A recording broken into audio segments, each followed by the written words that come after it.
Hello दोस्तों, good morning, नमस्कार। आप सभी का स्वागत है आप सभी के अपने यूट्यूब चैनल परीक्षा की शिक्षा में। आशा करता हूँ कि आप सभी जो है कुशल मंगल अपनी तैयारी जो है बढ़िया तरीके से कर रहे हैं। तो जो बच्चे क्लास में फर्स्ट टाइम है, पहली बार आए हैं, नए हैं, उन सभी को बता दिया जाए कि हमारे चैनल पे जो है आपकी बीएड प्रवेश परीक्षा 2025 की जो आपकी तैयारी साथी है रेगुलर बेसिस पे डेली करवाई जा रही है। तो जिसे भी तैयारी पूरी करनी है, अपनी कंप्लीट करनी है, चैनल को सब्सक्राइब कर लीजिएगा, हमारे साथ जुड़ जाइएगा और बेल आइकन को जो है ऑन कर लीजिएगा। अगर हमारे साथ जुड़ेंगे तो आपको जो है एक गवर्नमेंट सीट की तो तैयारी हम पूरी करवाएंगे। ठीक है। क्लास का समय देखिए, जीके जीएस की जो क्लास है सुबह 10 बजे डेली आपको हमारे चैनल पर देखने को मिलती है। रीजनिंग की जो क्लास है दोपहर को 1 बजे देखने को मिलती है। कला वर्ग की जो क्लास है शाम को 4 बजे और हिंदी की जो क्लासेस आती है शाम को 7 बजे डेली आपको हमारे चैनल पर देखने को मिलेगी। नीचे डिस्क्रिप्शन में आपको इंस्टाग्राम और टेलीग्राम का लिंक मिलेगा, तो इंस्टाग्राम पे हमें फॉलो कर लीजिएगा और टेलीग्राम चैनल को ज्वाइन कर लीजिएगा। ठीक है। टेलीग्राम चैनल पर डेली बेसिस पे क्लास का आपको अपडेट मिल जाएगा। बाकी जो अपडेट है क्लास के रिगार्डिंग आपको जो है टेलीग्राम चैनल से मिलेगा, तो आप लोग जो है उसको जुड़े रहेंगे तो आपको कोई भी अपडेट जो है क्लास के रिगार्डिंग क्या होगा मिस नहीं होगा। ठीक है। वहाँ पे एग्जाम का भी अपडेट आपको दिया जाएगा। ठीक है। चलिए तो क्लास से स्टार्ट करेंगे बिना किसी देरी के। एक एक क्वेश्चन को ध्यान से अच्छे से देखिएगा और बताने की कोशिश करते हुए आगे बढ़िएगा। पहला क्वेश्चन आपके सामने दिया, किस प्रकार की बाजार व्यवस्था में बाजार अथवा उद्योग पर एक ही विक्रेता का वर्चस्व होता है?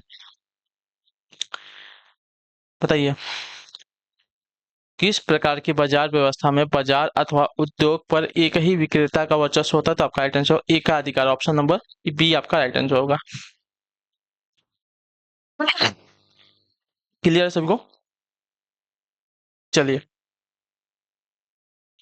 अगले क्वेश्चन की तरफ बढ़ेंगे। दूसरा नंबर ध्यान से देखिएगा, बताइएगा राइट आंसर क्या हो जाएगा।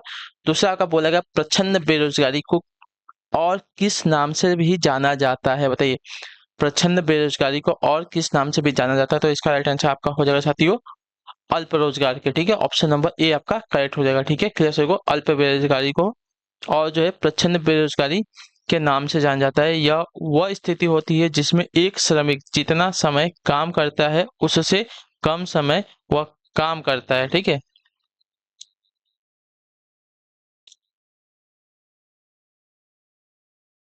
अच्छा, यह वह स्थिति होती है इसमें एक श्रमिक जितना समय काम कर सकता है उससे कम समय वह काम करता है। ठीक है।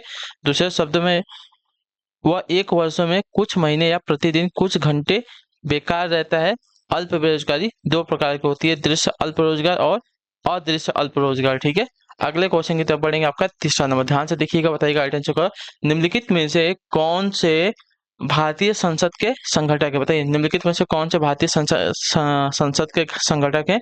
तो इसका राइट आंसर आपका हो जाएगा साथियों, भारतीय संसद के संगठक आपका देखिए राष्ट्रपति होता है, राज्यसभा होता है और लोकसभा होता है। तो ऑप्शन नंबर डी आपका करेक्ट आंसर हो जाएगा। ठीक है। क्लियर हो इसके बारे में? भारतीय संसद के संगठक आपका राष्ट्रपति, राज्यसभा और लोकसभा तीनों ही होते हैं। क्लियर यहाँ तक? चलिए अगले क्वेश्चन की तरफ बढ़ेंगे। आपका है चौथा नंबर प्रश्न, ध्यान से देखिएगा, बताइएगा आंसर को। कोणार्क का सूर्य मंदिर किसने बनवाया था?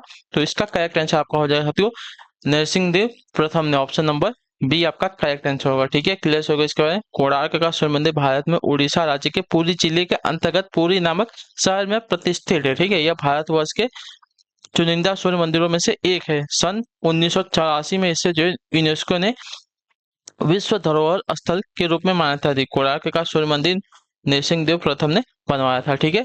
क्लियर है? चलिए देखिए, क्लासेस आपको अच्छी लगती है तो क्लासेस को लाइक कर दीजिए कीजिए और चैनल को जो है सब्सक्राइब करके हमारे साथ जुड़े रहिए। ठीक है। क्योंकि इस चैनल के माध्यम से आपकी जो है पूरी की पूरी मदद की जाएगी, तो उसके लिए आपको कोई टेंशन लेने की बात नहीं है। ठीक है। निम्नलिखित में से किस देश में अमेजोन नदी बहती है? बताइए, किस देश में आपकी अमेजोन नदी बहती है? तो इसका राइट आंसर आपको हो जाएगा ब्राजील। ऑप्शन नंबर सी आपका राइट आंसर हो जाएगा। ठीक है। क्लियर होगा इसके बारे में? अमेजोन जो है दक्षिण अमेरिका से होकर बहने वाली एक नदी है। आयतन के हिसाब से यह विश्व की दूसरी, अच्छा विश्व की सबसे बड़ी और लंबाई के हिसाब से दूसरी नदी है। ठीक है। यह ब्राजील, पेरू, बोलिविया, कोलंबिया तथा इक्वाडोर से होकर बहती है। ठीक है। यह पेरू के एंडीज पर्वतमाला से निकलकर पूर्व की ओर बहती है और अटलांटिक महासागर में जाके मिलती है। ठीक है। चलिए अगले क्वेश्चन की तरफ बढ़ेंगे। आपका है छठा नंबर क्वेश्चन, क्या देगा? सह्याद्री पर्वत श्रृंखला का अन्य नाम क्या है? इसका राइट आंसर करो तो इसका राइट आंसर आपका हो जाएगा साथियों पश्चिमी घाट। ऑप्शन नंबर सी आपका करेक्ट होगा। ठीक है। क्लियर? भारत के पश्चिमी तट पर स्थित पर्वत श्रृंखला को पश्चिमी घाट या सह्याद्री कहते हैं। ठीक है। क्लियर है यहाँ तक? अगले क्वेश्चन की तरफ बढ़ेंगे साथियों, सातवां नंबर प्रश्न। ठीक है। ध्यान से देखिएगा, बताइएगा जीवाणुओं की खोज किसने की? बताइए, जुआड़ी की खोज किसने की थी? तो जुआड़ी की खोज आपकी की थी साथियों एंटोनी वॉन लीवेनहॉक ने। ठीक है, ऑप्शन नंबर ए आपका राइट आंसर होगा। ठीक है, जुआड़ी यानी कि बैक्टीरिया एक कोशिकीय होते हैं और इनकी जो खोज है आपकी एंटोनी वॉन लीवेनहॉक ने की थी। तो ऑप्शन नंबर ए आपका राइट आंसर होगा। यहाँ पे क्लियर होगा इसके बारे में। चलिए अगला क्वेश्चन आपका 8वां नंबर, एक विशेष कार्य करने वाली समान कोशिकाओं के समूह को क्या कहते हैं? तो एक विशेष कार्य करने वाली समान कोशिकाओं को कहा जाता है आपका ऊतक। ऑप्शन नंबर ए आपका करेक्ट होगा। ठीक है, क्लियर है, यहाँ तक सभी का क्लियर है। चलिए, ऊतक किसी जीव के शरीर में कोशिकाओं के ऐसे समूह को कहते हैं जिनकी उत्पत्ति एक समान हो तथा वे एक विशेष कार्य करती हों। ऊतक के अध्ययन को जो है ऊतक विज्ञान यानी कि हिस्टोलॉजी के रूप में जो है जाना जाता है। ठीक, क्लियर सभी को। अगले क्वेश्चन की तरफ बढ़ेंगे। आपका है क्वेश्चन नंबर 9, भारतीय वानिकी संस्थान भारत के किस शहर में स्थित है? तो भारतीय वानिकी संस्थान भारत के जो है साथियों देहरादून शहर में स्थित है। ऑप्शन नंबर सी आपका राइट आंसर। ठीक है, भारतीय वानिकी संस्थान भारतीय वानिकी शोध और शिक्षा परिषद का एक संसाधन है और भारत के वानिकी शोध के क्षेत्र में एक प्रमुख संस्थान है। यह देहरादून उत्तराखंड में स्थित है। इसकी स्थापना 1906 में की गई थी और यह जो है अनेक प्रकार के सबसे पुराने संस्थानों में से एक है। ठीक है, चलिए अगले क्वेश्चन की तरफ बढ़ेंगे। आपका क्वेश्चन नंबर 10, जकारिया जॉनसन ने किसका आविष्कार किया था? तो जकारिया जॉनसन ने जो है आपका माइक्रोस्कोप यानी कि सूक्ष्मदर्शी का आविष्कार किया था। ऑप्शन नंबर सी आपका राइट आंसर होगा। ठीक है, क्लियर है सभी को। चलिए अगले क्वेश्चन की तरफ बढ़ेंगे। आपका क्वेश्चन नंबर 11 पूछा कि आपका निम्नलिखित में से कौन से खेल में गेंद का इस्तेमाल नहीं किया जाता? बताइए कौन से खेल में आपका गेंद का इस्तेमाल नहीं किया जाता? तो आपका राइट आंसर हो जाएगा बैडमिंटन। ऑप्शन नंबर सी आपका राइट आंसर हो जाएगा। ठीक है, बैडमिंटन में आपका रैकेट से खेला जाने वाला एक खेल होता है जो दो विरोधी खिलाड़ियों या दो विरोधी जोड़ों द्वारा नेट से विभाजित एक आयताकार कोर्ट में आमने सामने खेला जाता है। ठीक है, इसमें जो है शटल कॉक का प्रयोग किया जाता है। ठीक है, शटल कॉक जो जिसको हम चिड़िया बोलते हैं ना हिंदी में, शटल कॉक, इसका इस्तेमाल किया जाता है। ठीक है, इसमें बॉल का इस्तेमाल नहीं होता है। अगले क्वेश्चन की तरफ बढ़ेंगे। आपका है 12 नंबर, नंबर्स डुलाय नामक पुस्तक के लेखक कौन? बताइए नंबर्स डुलाय नामक पुस्तक के लेखक कौन है? तो इसका राइट आंसर आपका हो जाएगा आकाश चोपड़ा। ठीक है, हमारे भारत के पूर्व क्रिकेटर हैं आकाश चोपड़ा। ये जो है इनकी पुस्तक है नंबर्स डुलाय। ठीक है, अभी आप करंट में अगर इनके बारे में जाके यूट्यूब करेंगे तो आपको मिल जाएंगे। इनका एक यूट्यूब चैनल भी है आकाश चोपड़ा करके। और ये जो है अभी करंटली कल रात की जो मैच थी इंडिया वर्सेस पाकिस्तान में, उसमें जो इन्होंने कमेंटेटिव भी की थी। तो कमेंटेटिव तो करते रहते हैं, तो इनके बारे में जाके आप जान सकते हैं। ठीक है, नंबर्स टू लाइन नामक पुस्तक के लेखक आपका आकाश चोपड़ा जी है। अगले क्वेश्चन की तरफ बढ़ेंगे। आपका 13 नंबर, किस देश के साथ भारत की सबसे लंबी अंतर्राष्ट्रीय सीमा है? तो इसका राइट आंसर आपका हो जाएगा साथियों बांग्लादेश के साथ। ऑप्शन नंबर सी आपका राइट आंसर होगा। ठीक है, भारत की अंतर्राष्ट्रीय सीमा पूर्व में बांग्लादेश के साथ 4096 मीटर तक किलोमीटर तक जो है लंबी है। ठीक है, बांग्लादेश के साथ भारत की सबसे लंबी सीमा आपकी अ, अंतर्राष्ट्रीय सीमा है। ठीक है, अगले क्वेश्चन की तरफ बढ़ेंगे। आपका है 14वां प्रश्न, जब किसी वस्तु का केवल एक क्रेता तथा एक विक्रेता होता है तब वह स्थिति क्या कहलाती है? बताइए।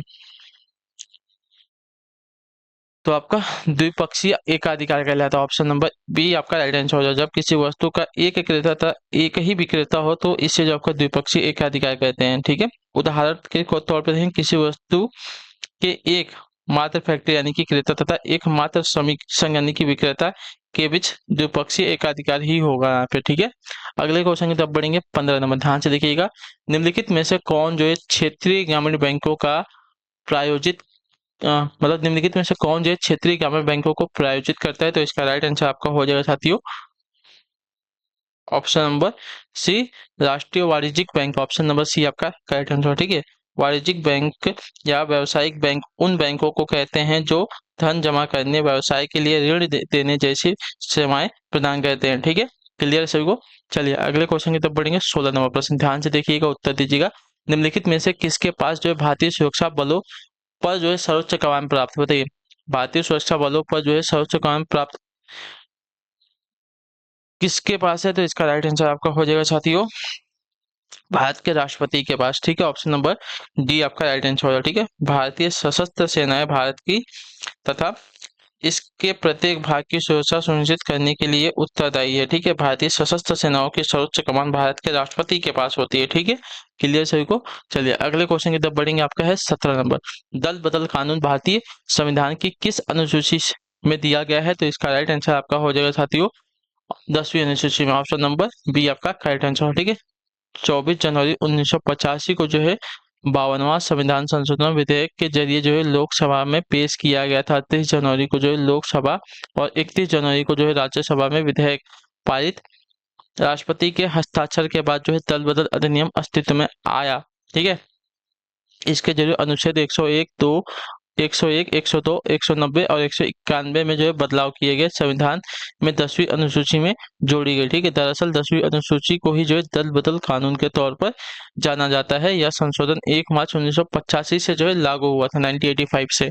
क्लियर है। अगले क्वेश्चन की तरफ बढ़ेंगे। आपका है 18 नंबर क्वेश्चन। बनारस हिंदू विश्वविद्यालय की स्थापना किसने की थी? तो इसका राइट आंसर आपका हो जाएगा Madan Mohan Malviya. Option number B आपका राइट आंसर हो जाएगा। बनारस हिंदू विश्वविद्यालय वाराणसी में स्थित एक आपका केंद्रीय विश्वविद्यालय है। इस विश्वविद्यालय की स्थापना महामना पंडित मदन मोहन मालवीय द्वारा सन 1916 में की गई थी, ठीक है। इस विश्वविद्यालय के मूल में डॉक्टर एनी बेसेंट द्वारा स्थापित एक संचालित सेंट्रल हिंदू कॉलेज की जो है प्रमुख भूमिका थी, ठीक। अगला क्वेश्चन आपका क्वेश्चन नंबर 19। तराइन के द्वितीय युद्ध रिक्त स्थान के बीच लड़े गए थे। किसके किसके बीच लड़े गए थे? तो आपका राइट आंसर मोहम्मद गौरी और पृथ्वीराज के बीच लड़े गए थे। तो ऑप्शन नंबर डी आपका राइट आंसर हो जाएगा, ठीक है। तराइन का द्वितीय युद्ध जो है 1992 ईस्वी में लड़ा गया था पृथ्वीराज चौहान और मोहम्मद गौरी के बीच, ठीक है। और इस युद्ध में जो है पृथ्वीराज की हार हुई थी, ठीक है, पराजय हुए थे। अगले क्वेश्चन की तरफ बढ़ेंगे। आपका 20 नंबर, ठीक है। ध्यान से देखिए, निम्नलिखित में से कौन सी धातु जो है पृथ्वी की भू प्रॉपर्टी में सबसे प्रचुर मात्रा में पाई जाती है? तो इसका राइट आंसर आपका हो जाएगा यहाँ पे एल्युमिनियम। ऑप्शन नंबर डी आपका राइट आंसर होगा, ठीक है। एल्युमिनियम एक आपका रासायनिक तत्व है जो धातु रूप में पाया जाता है। यह जो है भू प्रॉपर्टी में सबसे अधिक मात्रा में पाई जाने वाली धातु है। क्लियर। एल्युमिनियम का एक प्रमुख अयस्क आपका बॉक्साइड होता है। अगले क्वेश्चन की तरफ बढ़ेंगे। आपका है 21, 21 नंबर है। निम्नलिखित में से कौन एक आपका संयोजिक ऊतक है? तो संयोजिक ऊतक आपका देखा जाएगा तो यहाँ पे त्वचा। ऑप्शन नंबर सी आपका राइट आंसर। संयोजिक ऊतक शरीर को एक ढांचा प्रदान करते हैं। इनमें जो है कोशिकाएं उपकला कोशिकाओं की भांति बहुत अधिक चिपकी हुई नहीं होती, बल्कि एक दूसरे से काफी अलग अलग रहती हैं। इनके बीच के स्थान में जो है अंतरकोशीय पदार्थ भरा रहता है, जिसे आपका मैट्रिक्स कहते हैं। यह पदार्थ जो है रेशेदार दिखाई देते हैं। त्वचा एक संयोजी ऊतक नहीं होती इसमें, ठीक है। क्लियर है। अगले क्वेश्चन की तरफ बढ़ेंगे। आपका है 22 नंबर। निम्नलिखित में से कौन जो है सूक्ष्मजीवी पोलियो तथा चेचक यानी कि चिकन पॉक्स जैसे गंभीर बीमारियों का कारण है? बैक्टीरिया, प्रोटोजोआ, शैवाल या विषाणु? तो इसका राइट आंसर आपका हो जाएगा साथियों विषाणु। Option number D right answer हो जाएगा, ठीक है। विषाणु जो है अकोशिकीय अति सूक्ष्म जीव है जो केवल जीवित कोशिका में ही वंश वृद्धि कर सकते हैं। यह जो है नाभिकीय अम्ल और प्रोटीन से मिलकर गठित होते हैं। शरीर के बाहर तो यह मृत समान होते हैं, परंतु शरीर के अंदर जो है जीवित हो जाते हैं। इन्हें जो है क्रिस्टल के रूप में भी इकट्ठा किया जा सकता है। एक विषाणु बिना किसी सजीव माध्यम के पुनर्उत्पादन नहीं कर सकता, ठीक है। या जो है सैकड़ों वर्षों तक सुषुप्त अवस्था में रह सकता है, और जब भी एक जीवित माध्यम या धारक के संपर्क में आता है